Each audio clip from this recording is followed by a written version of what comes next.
Telegram. Cyrax. Flyrax. If you are watching this video, and it's not on Cyrax and Flyrax's channel, please tell a member of staff. We reserve the right to instruct our lawyers to insist on the death penalty for copyright infringement.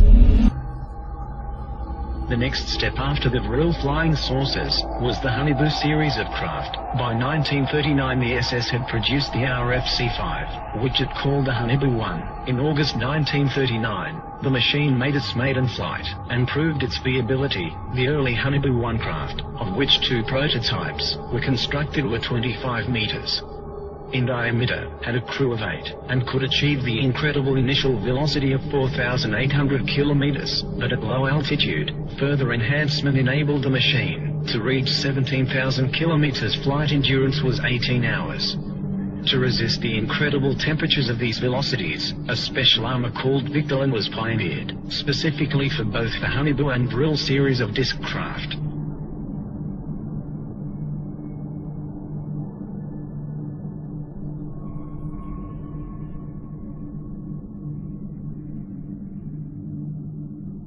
The Honeyboo 1 had a double hull of Victolan. The early models also attempted to test out a rather large experimental gun installation, the twin 60mm KSK strong ray cannon. It has been suggested that the ray from this weapon made it a laser, but it was not. It could transmit a powerful energy burst suitable to pierce up to 4 in of enemy armor. When a Vril 7 was shot down by the Russians, in 1945 a similar underbelly-mounted KSK gun was destroyed, with debris recovered from the battle site. The heavy gun installation, however, badly destabilized the disc, and in subsequent Honeyboo models lighter MG and MK cannon was supposedly installed. The Honeyboo 1 first flew in 1939 and both prototypes made 52 test flights.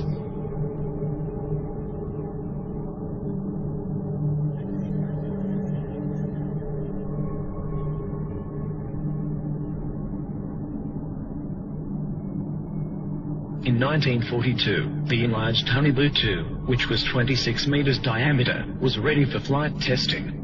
This disc had a crew of 9, and could also achieve supersonic flight of 6,000 to 21,000 kilometers with a flight endurance of 55 hours. Both it and a further developed 32-meter diameter Honeyboo 2 had heat shielding of 2 hulls of Victolan.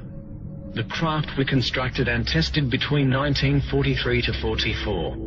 The craft made 106 test flights. By the end of 1940, the Honeyboo 2 had entered service as a reconnaissance aircraft, and there is certainly photographic evidence to support this. For example, one was caught on camera near Antarctica in 1940. The design of the Honeyboo 2 should be noted for future reference. Whatever their exact nature, it appears confirmed that a range of alternative design aircraft were by now on the drawing board, or hovering above the ground. Some of these designs proved worked, and successes were being reported. On 17 April 1945,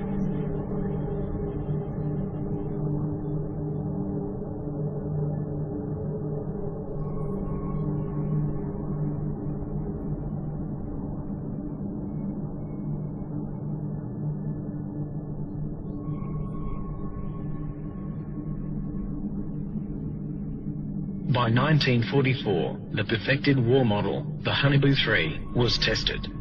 2 prototypes were built. These massive machines, several stories tall, were crewed by 20 men. They were also capable of hypersonic speed beyond 21,000 kilometers. The SS had intended further plans for a 120-meter diameter Honeyboo 4 were in the works, but no such craft is known to have been constructed before the end of the war.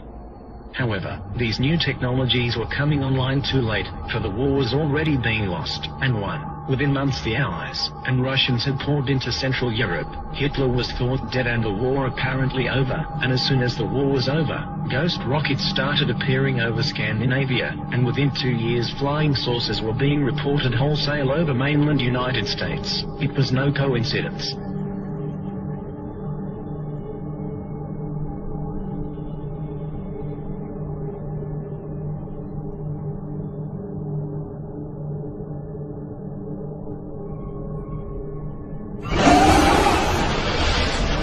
Campus.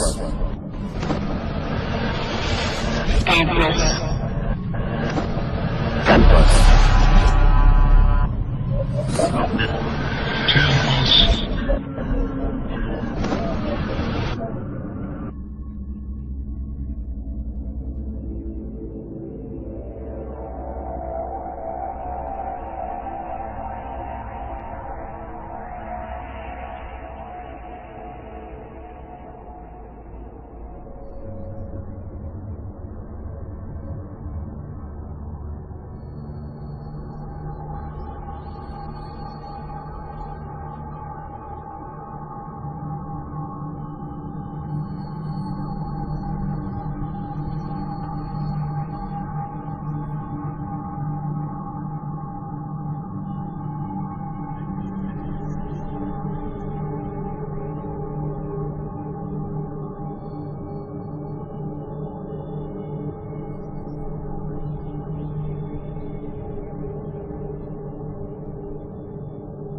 The New Believers.